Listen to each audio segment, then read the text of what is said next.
companies are really not interested in having lawyers. Like, they're just not. They're interested in what lawyers bring them, right? Perspective, answers, values, deliverables.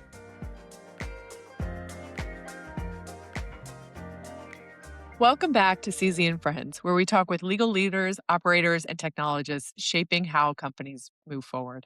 I'm your host, Cecilia Zanidi. Today, I'm joined by Ron Bell, the Chief Legal and Administrative Officer at Collective Health.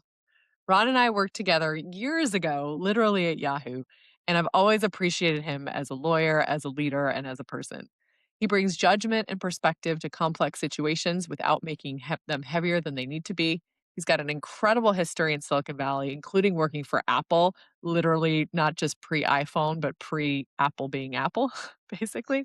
He's got this rare ability to keep things clear, human, productive. He started off his career in big law, has seen incredibly high stakes situations across all kinds of industries, and he's spent nearly 3 decades across big law, public companies, high growth tech.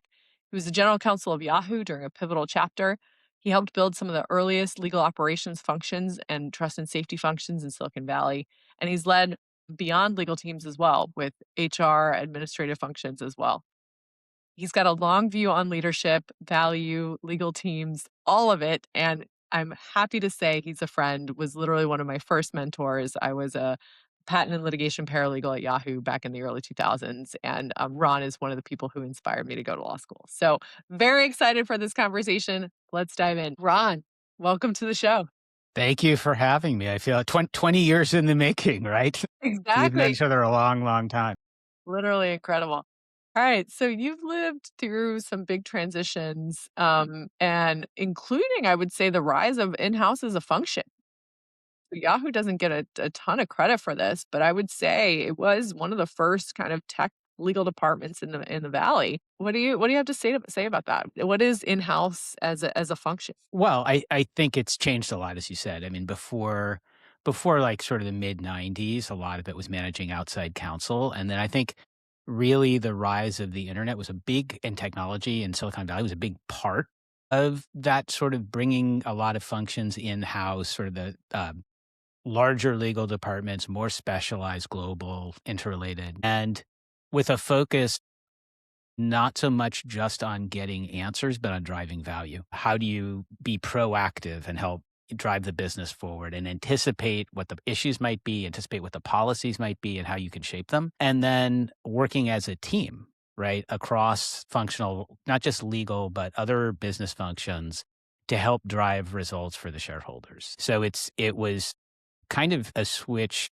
If you think about the law firms as being very driven by their relationships, with the individual companies that they're working with, it was about being a full-time stakeholder and a sort of an in-house resident, a consigliere, and a business strategist. So I think a lot of that was driven by a lot of different factors in the environment, but that was really what the change was, I think.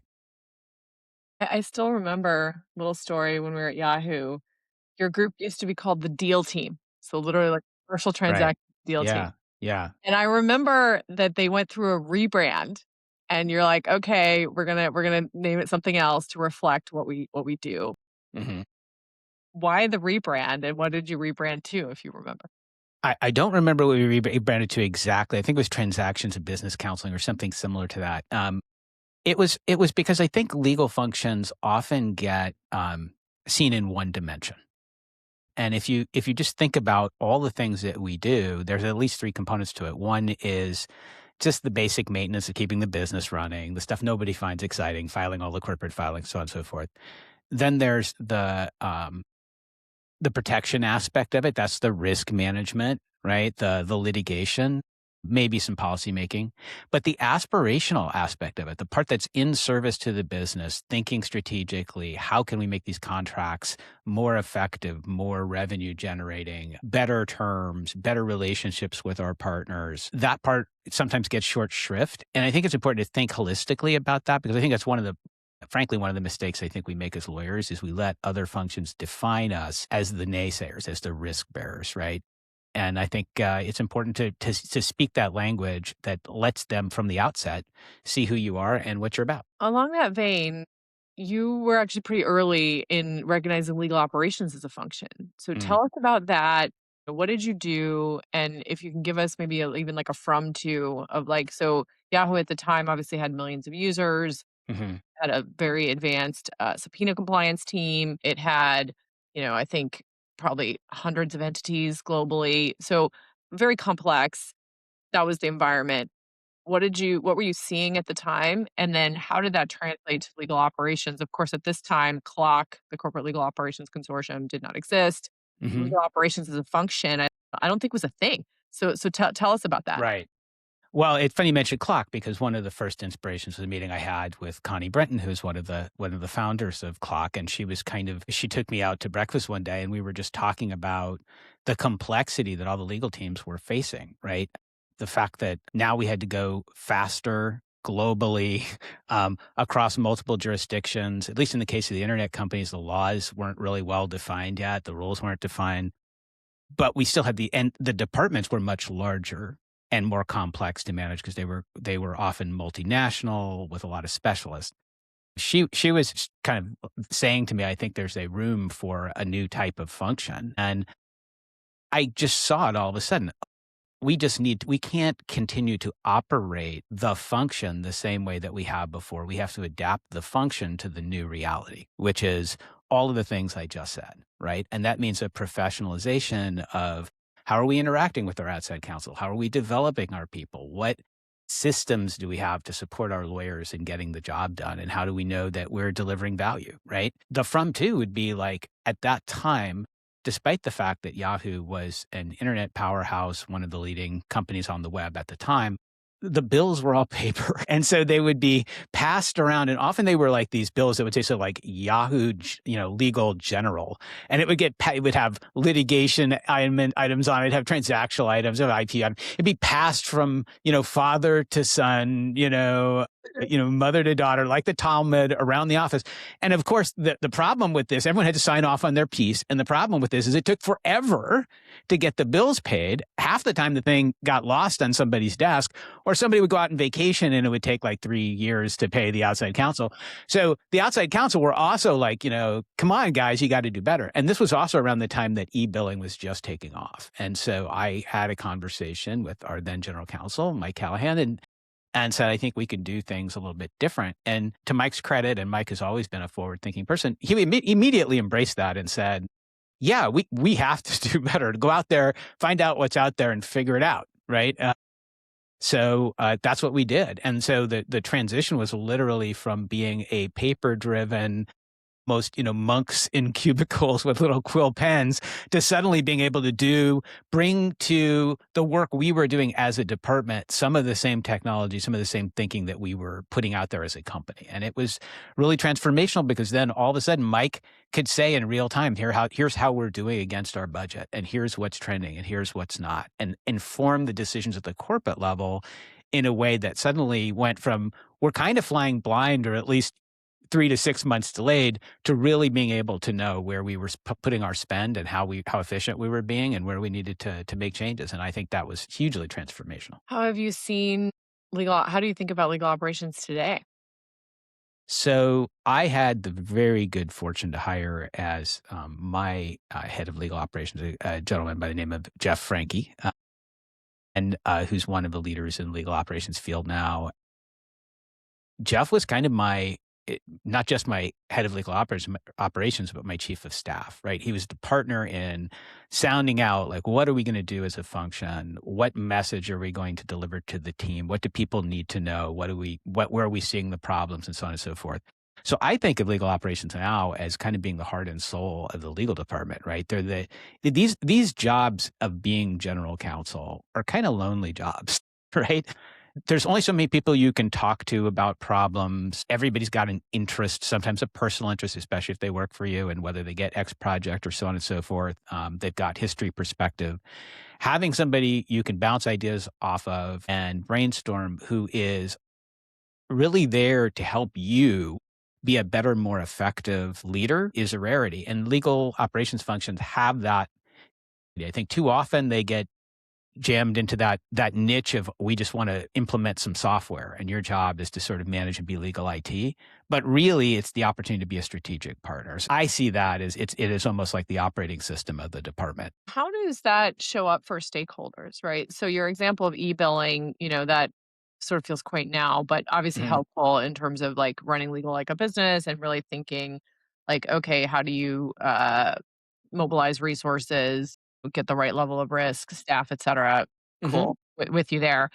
Wondering, is this something where, when I think about the goals of a great legal team and, when I see I see Mhm. stakeholders noticing, right? So one of our Right. users had their chief revenue officer say, Amy, what the heck happened to legal? Like, you guys are just on fire lately. This is incredible. And the answer of Mhm. what happened to legal was they were using AI. So that's Mhm. cool. But I guess Mhm. wondering, like, how do you see that impact? And you've been very close with boards, with CEOs, obviously, that conciliary thing. Is there a from to story there in terms of the impact? Well, I think if you're talking about AI or even just a legal operations function, like I used to sit down with Jeff every quarter and we would talk about what's coming up. Like what board meetings do we have? What information do we need to get together? What do we need to make sure we have for finance? What are we anticipating in terms of our hiring and so on and so forth? AI, didn't exist at that time, at least in our universe. But like today, it's a tool for efficiency, for getting things done, for getting answers faster, for speeding up the work that you do every day. Companies are really not interested in having lawyers. Like they're just not. They're interested in what lawyers bring them, right? Perspective, answers, values, deliverables, right? And AI is a tool to accelerate that, not to replace, I don't think, the lawyers, although there's some people marketing it that way, and I think it's silly. But I think it's to accelerate the value chain and enable you to do more so you can focus on the things that AI is not maybe as good at, which is okay, let me think strategically and how do I build out these relationships and what do all the stakeholders here need to know and what are the company values and how are that going to be reflected in my work?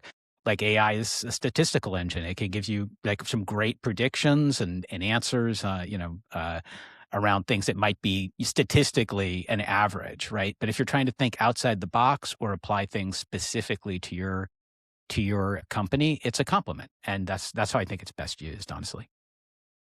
I agree. So you said something super interesting, which is that companies don't want lawyers.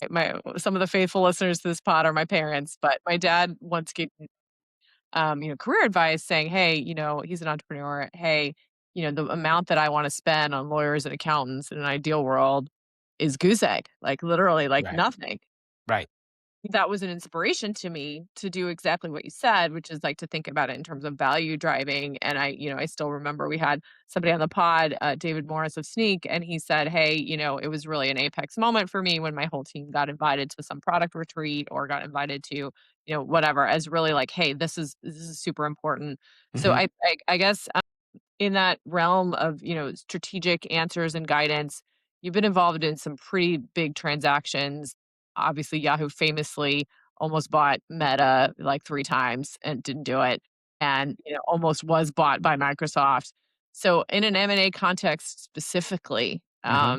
any stories you can share about sort of really driving that value, or, legal being part of that analysis in a way that is value that would not just be something you could get from an AI today. Sure, and I'll be judicious because, of course, privilege and all that.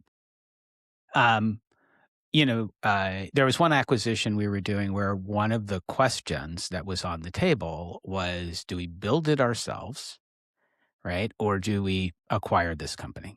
The legal piece of that, the mechanics of that, were relatively easy in either scenario. The sitting down and saying, this is what it will take to build it ourselves. This is the time. These are the contracts we'd have to put in place. These are the relationships we'd have to establish. These are the trust and safety issues we'd have to be able to address versus the time to market of acquiring a company that had already established a substantial presence in the area in which we were interested in, who had a good culture that was a nice complement to who we were and how we saw the world, um, which was geographically located in a place that would make it easier right, to work with them. And they were in SoCal, we were in in Northern California at the time. And looking at it from the perspective of, either way, as a lawyer, I think you get to a result. As thinking as a strategist, we would pick up all their patents. We would have that time. We would accelerate our time to market in a way that wouldn't have been possible if we built it ourselves. And of course, there were engineers that wanted to build it, and God bless them, right? There always are. And sometimes that is the right solution. But where you're talking about a more mature market, you're a new entrant, you don't have prior experience in the area, and there's a way to accelerate the transaction, accelerate the value, acquire some valuable IP, right? Some expertise. Like that's the part where I think as an advisor in any function, honestly, but certainly in a legal function, you've got to say, are we looking at this the right way, right? Are we thinking about the chessboard the right way? What if we turned it around and thought about it a different way? That's a big part of being a legal counsel, I think, is helping the business place the right bets. Do you ever have to temper yourself or your teams from the desire to be right? Every day, at least for me, I have to remind myself that I'm not right. And I mean that like not like I'm deliberately wrong, but like there's a there's a challenge that comes with expertise and tenure, which is if you're right enough, you start to drink your own Kool-Aid. And that's the most dangerous thing I think for a lawyer to do. Because then you don't start asking the corner cases, what if I'm wrong? What if we did this a different way? What if we don't deliver on the way that I'm suggesting that we do it? Is there a more efficient and effective way to do it? Not just the way we've done it in the past, but could we use technology like AI to accelerate this process? And would that be more helpful? I think it's really important as an in-house counsel, and particularly as a general counsel, to be humble and to say, I don't have all the answers. I know people who can help me get the answers. I'm going to surround myself with really smart people who can help me brainstorm and think about the answers and often drive them themselves.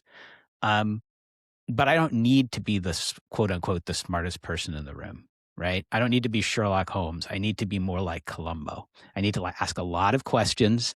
I need to come in my rumpled raincoat, right? I just one more thing about the marketing program. It's bothering me for my report, right?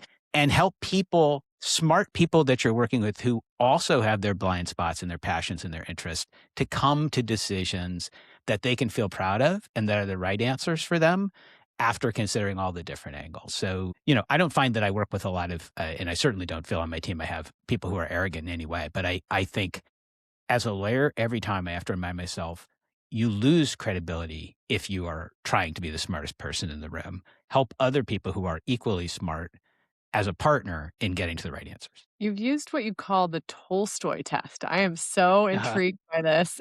I don't read Tolstoy, but You can fill in your favorite Russian novelist or any novelist, exactly, actually. exactly. No, it's good. So tell us about that. What does it relate to what you just explained? Yeah, well, the Tolstoy test is just a framing, right? For everything that we do every day. And every company at any stage, public, private, is on fire 1,000 different ways. There are 100 issues or more that you can spend your time on, most of which will not move the needle, some of which are essential, right? You got to do your corporate filings taxes every year, boring though it may be, got to do it. Make your filings on time.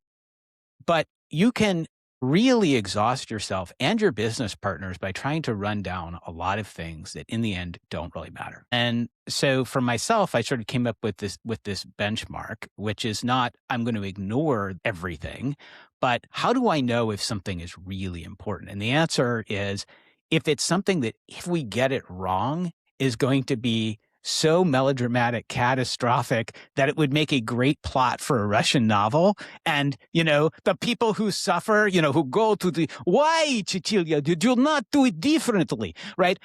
That person, if you're going to be that person, if your colleague's going to be that person, if your company's going to be that person, spend the time on that, because that's 80% of the risk, maybe 80% of the value, right? Because it doesn't have to be a negative story. Think in terms of, give it a little bit of perspective. Not every, not every haunting is a Ghostbusters level event, right? You don't have to bring out the particle beams for everything.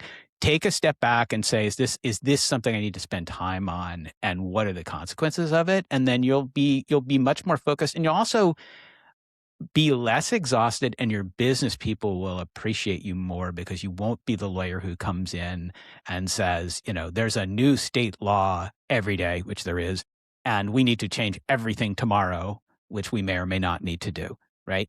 Provide a path, provide perspective, help guide it. I love that. Kind of I feel like now, people talk about this as, like, main character energy, right? And it's like, okay, are you really the main character? Is Right, whatever right, law, the right. one of the 16 new California laws, like, warrant main character energy? And the answer is probably it doesn't. But I love that. Well, It also how helps you honestly think about other functions too, right? Because often the big dramatic legal issues can be marketing and communications issues as well, right? They can be board issues. So it helps you to just sort of think about, are there other stakeholders I need to bring along on this journey and get involved? So it also makes it less of a lonely function, I think. I agree with that. You've talked about using RFPs and about, Hmm. like, getting the right people in the right job. What is your advice on kind of staffing at large? And now let's take a step up. Like, so obviously you have legal, but you also have administrative, HR, other things. Hmm. Like, as if someone, a listener is lucky enough to be in a position where they're deciding how to staff something, either a new litigation or any kind of matter, really any problem at the company. So I'm Hmm. assuming you said you're a problem solver, things come to you, it's a healthcare company that you work for today, collective health, huge plethora of things that could be. What goes through your head in deciding who's the right person or team or resource for a job, and how do you get good at making those decisions? Well, experience and falling on your face is how you get good at making those decisions, but also watching what works, right? Seeing what works for others. I think when you're staffing, I try to apply two rules. The first is kind of like a privacy concept, right? Minimum necessary information, minimum necessary staffing. More bodies does not necessarily make something more efficient or effective. The right bodies with the right experience, the right perspective, who's done a deal like this before, who could benefit from doing this deal. Are we going to do something, this a line of business we're going to do in the future? Great. Who's going to be our expert? Who's going to be our point of contact, right, for that? We've often used sort of a, primary contact model for lawyers. So, you have repeat clients, you have repeat businesses that you work with, transactions you work with. And of course, in that case, you might bring someone in. But then it's also looking around like, are these cases where there are other functions within the legal or in the company that you need to bring along too? So privacy would be a good example, security would be a good example, international lawyers. Can I get their input? How do I get their input? Let's say if I'm doing a deal early enough in this process or this procedure that I'm putting together or this contract that it's going to make a difference, right? And then really encouraging people, you're not just there to play your instrument. You're there to be an orchestra and to have a symphony together that is beautiful to the ear, right? And successful for the company. So encouraging collaboration, regardless of your level, I don't really care what people's levels are, right? Like it doesn't matter to me. Like at the end of the day, I want people to work together, be thoughtful, inform each other, keep each other up to date on things that matter within the business. And so I will, I also think there's a cultural component to staffing as well. Make sure that not only people have the right knowledge and mindset on how to do whatever it is that we want to do, but also on how to work together. I was speaking with, well, actually, this person was from Yahoo, but a friend in finance, Mm, and I had been struggling with finance as a function because now as a CEO, I would say I manage finance now, had never done it before, and hmm was the financial model was confusing to me. Anyway, I was like struggling with staffing that. And I talked with my friend and I said, "Hey, how much would you expect that, the stakeholder, in this case me, the CEO, would understand of the financial model and what goes into it and so on?" And the response was kind of similar to what you said, which is, you know, if I had to explain to you how to play the saxophone, like, it would be laborious and it would suck and, like, or, someone explained to me how to play the saxophone, like, all the different buttons, whatever, like, it would be a difficult exercise, probably not worth it.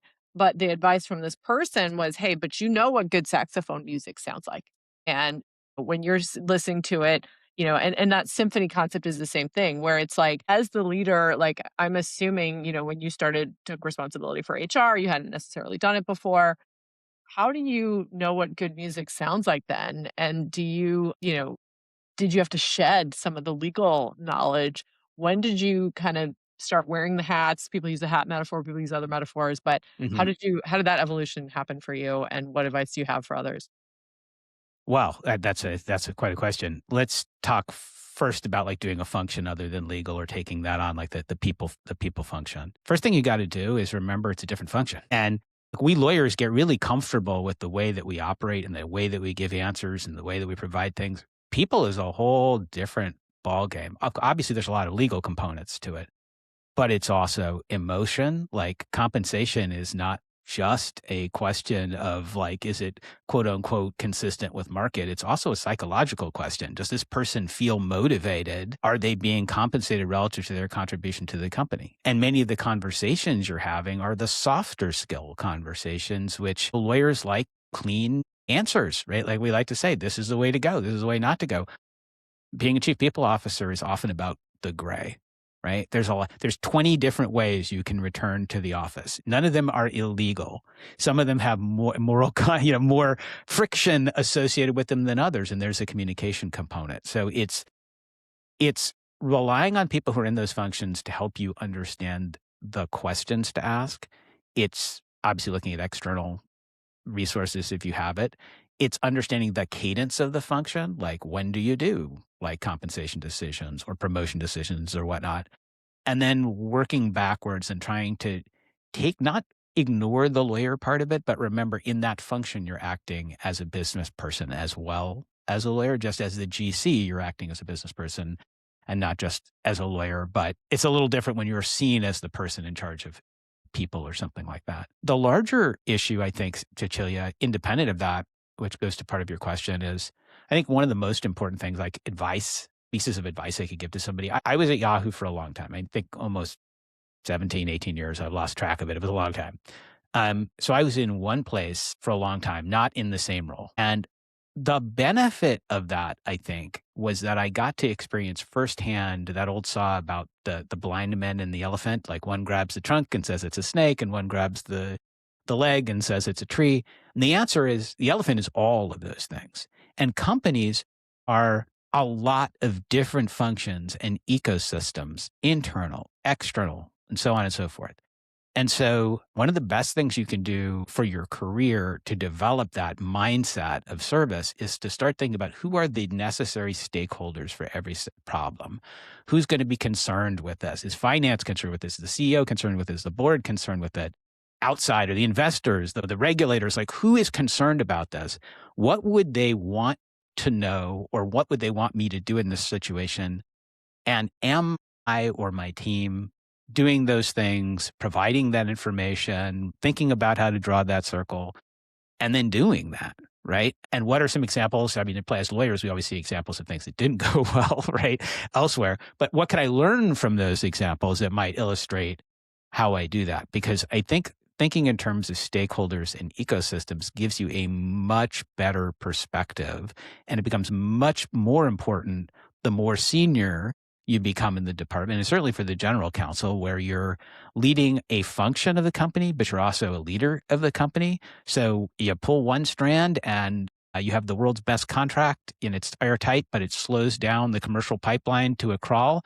That has consequences, right? As lawyers, we're always adding friction, or we're speeding things up. So thinking in terms of ecosystems, I think, is also important, and that's true also in the people function. One of the things you reminded me of is, so there was, or maybe 2 or 3 years ago, I don't hear about it as much now, but there was a trend around the sort of hating on middle management. So it was like at Meta, it was like, okay, we're going to have, a span of control where any one manager is going to have 9 plus reports. And the idea is that the people doing the work should be doing it.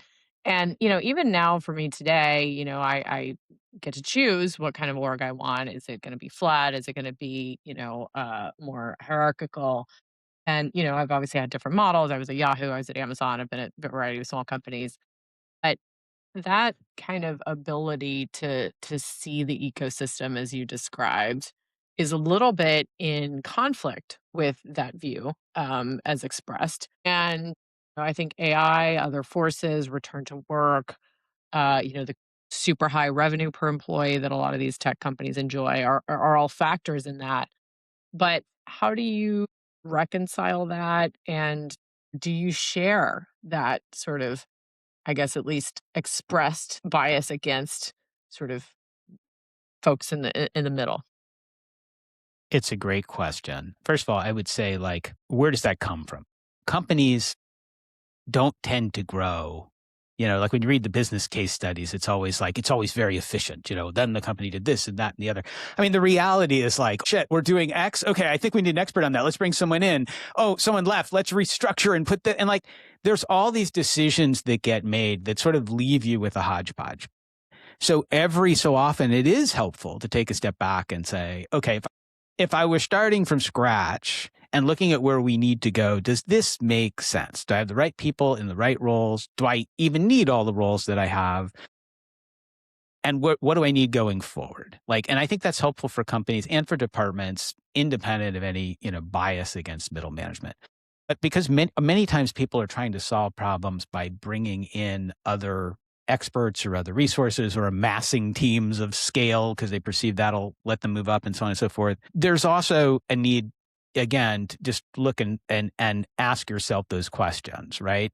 Because organically you might not get to the right place. That said, I don't have a bias against middle management. I have had, I have been in middle management and there are many middle managers who have worked for me. To me, it's really a question of how quickly and effectively can you make decisions and act? Are you overstaffed or understaffed? And are you thinking sensibly, right, about how you're building your business? And I think sometimes these things are just shortcuts. If we're honest, sometimes these things are shortcuts, not even aimed at legal, but because like the company as a whole hasn't been as attentive to that, right? And I find like functions at a company, especially one that's growing quickly, mature at different rates.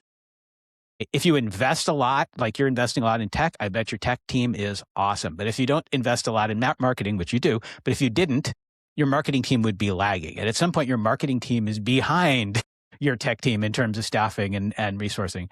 So then the question becomes, how do I restructure it to balance that out if it's important that I have better marketing, right? So I think these things are tools and shorthands. I'm not a big fan of things like middle management. We don't need middle management, or Yeah. we don't need no stinking lawyers. Like at the end of the day, I don't know whether you do or you don't, but I know it's a question that a mantra doesn't answer. It's maybe a rule of thumb, but maybe you should look at the other fingers too every so often and think about if that's the right call for you at that time and in that place. And maybe it's using technology, maybe it's bringing in more people, maybe it's restructuring, whatever it may be. Whatever makes you more efficient, effective, capable, able to execute, that's what you should be thinking.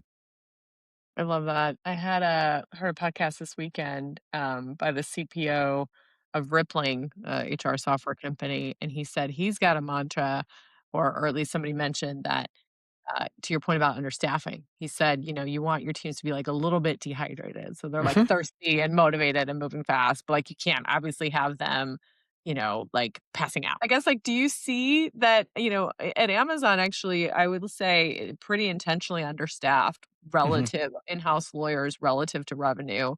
And the idea was that it would force focus on the most important things. Have you found that? I think that's an excuse, honestly. I think people Mhm. say it's going to force focus on the most important things. What they really want to do is keep the cost down, and they see the legal function as maybe an adjunct to that. Having said that, look, every team, I do agree that it's useful for teams to be a little lean because it does force prioritization.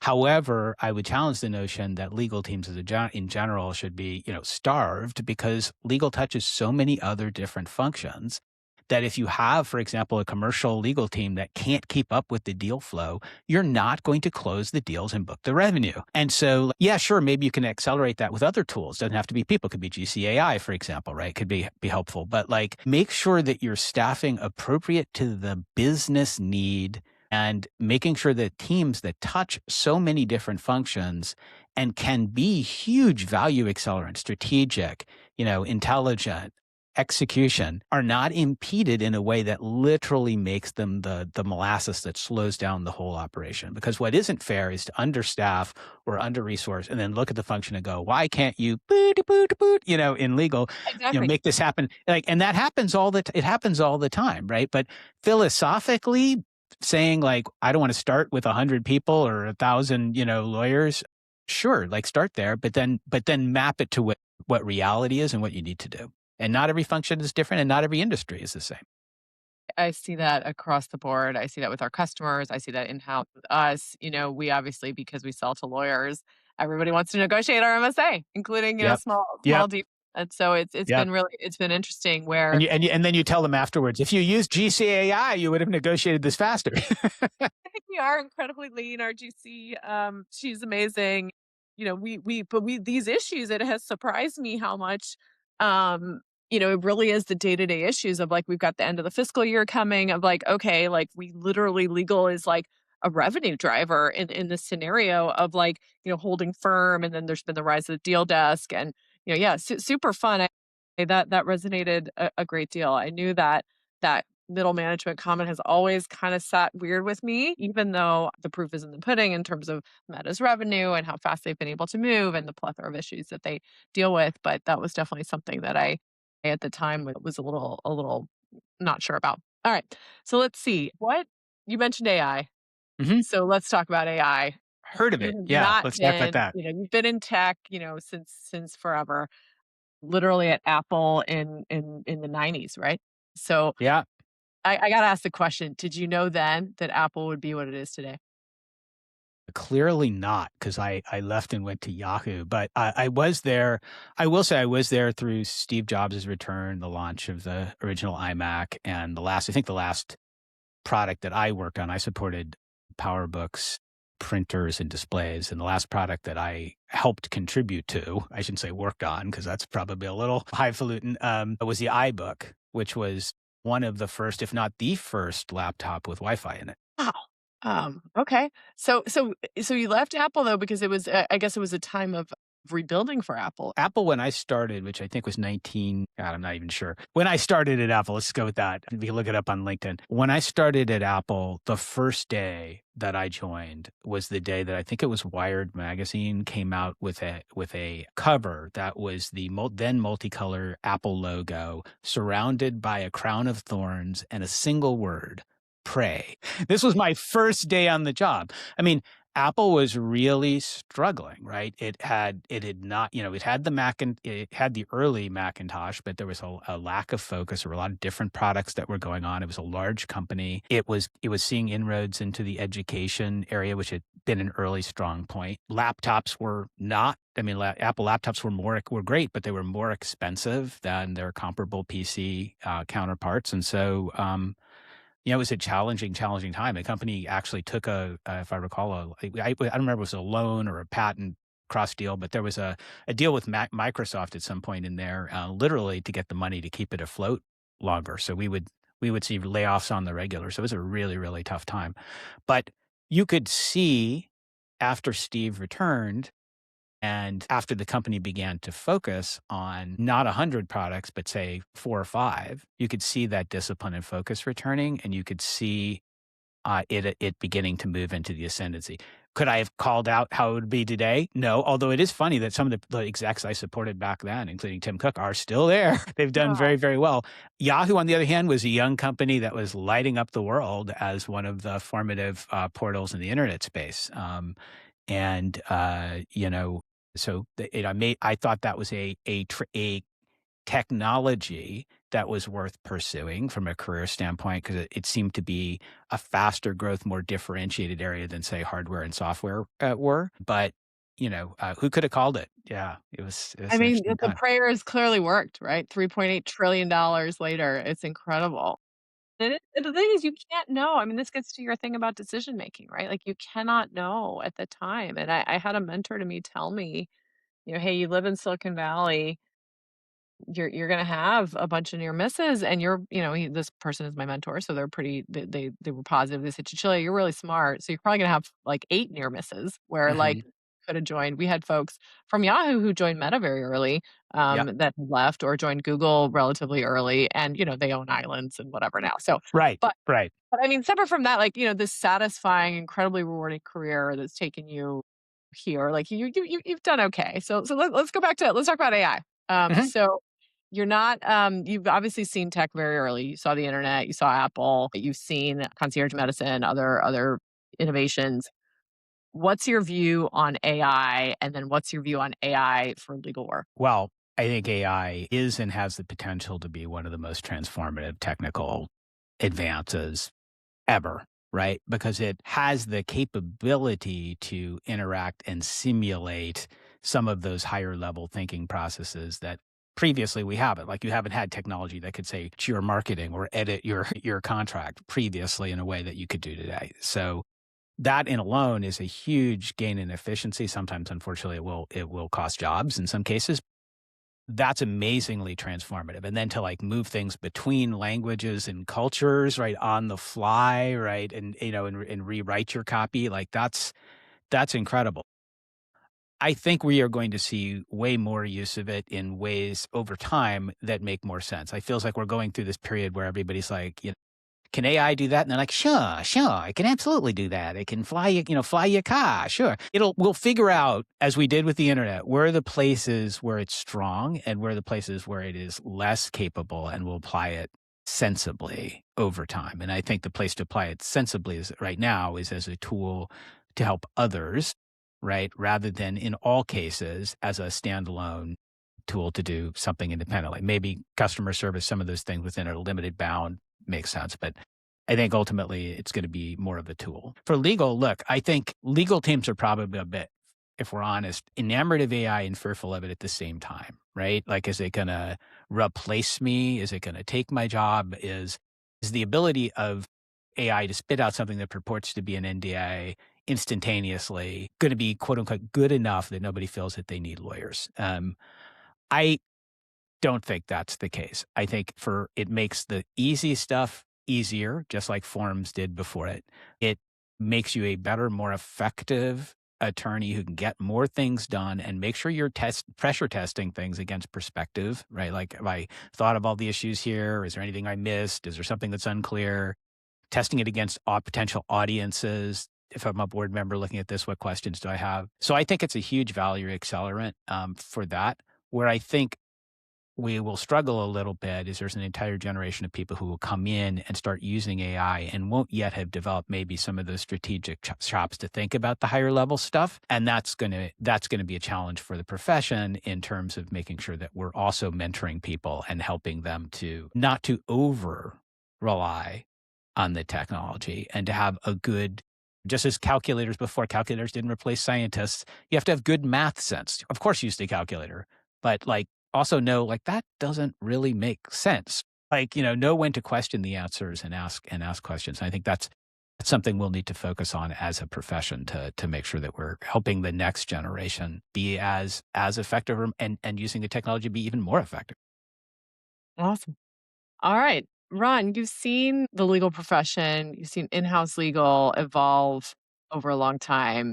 If Mhm. you could leave listeners with one thought about being great at being a great legal leader, what would it be? Well, the first thing is adaptability. Probably the core thing is adaptability. The technology will change, the people will change, the companies will change. You were using the analogy of like you join a company and you don't know where it's going to go and so on and so forth.